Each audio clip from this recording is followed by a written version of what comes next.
some of the projects that we're doing just would not get done without it. I look at lots that have been vacant since I've been in Columbia. Now there are new buildings, new homes going up on them, and I think that gives new birth to a community. Well, this is just the beginning.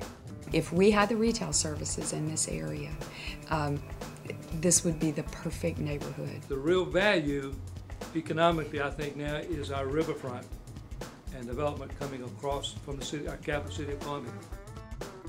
Across our city, you may have seen abandoned lots or businesses that have closed. Maybe you've wondered why these eyesores aren't cleaned up, converted into great places to create new jobs and improve the neighborhood, making our city more attractive and livable. With a major federal grant and the cooperation of city leaders on both sides of the river, the Congaree Coalition is ready to help make it happen. Around the city, in both Columbia and West Columbia, there are project sites in great locations. But developers are slow to invest because these sites may require expensive environmental testing and cleanup before building can even begin. You're going to spend $45,000 or $35,000, put a contract on a piece of property that I want to spend a lot of money on fixing it up, redeveloping. But why take that chance if I don't know that the property is developable in the first place? Then you've got a very real cleanup issue on your hands too. It's just not worth it. I mean, it's something that's going to be an impasse for the property to be developed. But you want to take the property and put it back into use. You just have to have programs like this. It could just be that people believe that there is something wrong with the site. Even just that perception decreases the value of the area and makes it hard to redevelop. Many of these properties are called brownfields, old gas stations, dry cleaners, former industrial locations, where there is a perception of environmental hazards that may hinder development of the property.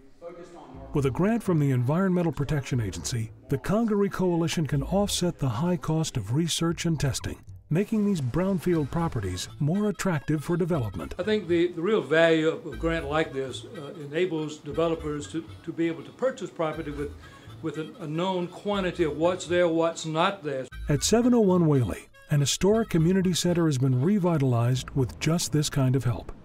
You have to have initiatives like this for developers to proceed with a purchase of a piece of property in this type of area. You really don't know what's down there. You don't know how the soils have been treated. You don't know what kind of contamination. This is a way to get developers in charge of, getting a piece of property turned back on the tax rolls.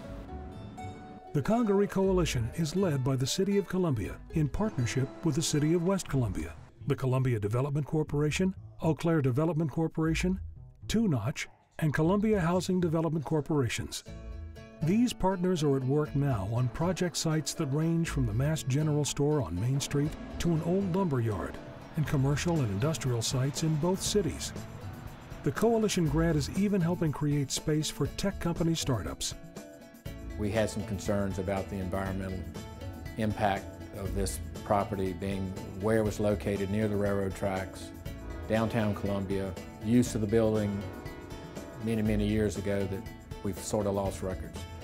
So the Brownfields grant allowed us to demolish the front section of the building and to do an environmental study to make sure that it was safe to build on. Did make a tremendous impact, but the bigger payback is job creations. The ongoing success in the Columbia City Center demonstrates how converting brownfields can transform our city's riverfront and downtown areas. Under this new initiative from the Congaree Coalition, the target has widened and takes in both sides of the Congaree River. The cities of Columbia and West Columbia are collaborating on a $1 million brownfields initiative funded through the federal stimulus program. So I think it's very important that we work together to make sure these sites are identified and they're taken care of so we can create some jobs with private investment, more private development throughout both of our cities. The Congaree Coalition is also identifying opportunities in North Columbia, where a brownfields inventory has been completed and where work has already begun on property across from Columbia College. The corner that we own, right at the corner of Columbia College Drive in North Main, was identified as one of the top catalyst sites to really be areas where a little bit of investment in that vicinity would then spur the rest of the community's development. Partnering with community leaders, community development corporations, the city, we can help rebuild Columbia one project at a time. With EPA funding, the coalition has other goals too. Part of the grant will fund LEED certification training for staff in the City of Columbia and GIS training and systems in West Columbia, making both cities more attractive for green building projects and reuse of these brownfield sites. A portion of the grant will be used to analyze sites along the Gills Creek watershed. This watershed extends from Sesquicentennial Park through Forest Acres, Five Points, Rosewood, and Arthurtown. It is the state's largest impaired urban watershed. Well, I think Gills Creek has been forgotten about by a lot of community members. It's oftentimes hard to find. It goes behind shopping centers or underneath roads, or it's piped, and so a lot of people I don't think are aware of it except for the lakes. This Brownfields project is really important for our association because it will help us to identify where some of the potential contaminants and problems are throughout the watershed. And then once we have an idea of what those problems are, we can take that information and look into it further and try to identify some actual projects that may help to restore water quality. The City of Columbia, with the support of EPA grants, has created a climate for private investment that has transformed Columbia's city center and riverfront districts. These projects have brought new capital investment, jobs, and residents to the riverfront.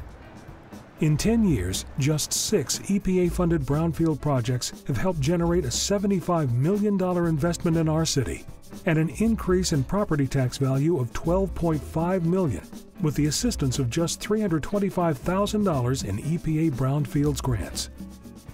Now, with the Congaree Coalition's guidance and EPA support, more brownfield properties are being transformed into vibrant places that will attract more investment, create jobs, and attract more knowledgeable workers, and the companies that hire them, making Columbia and West Columbia more attractive, livable communities.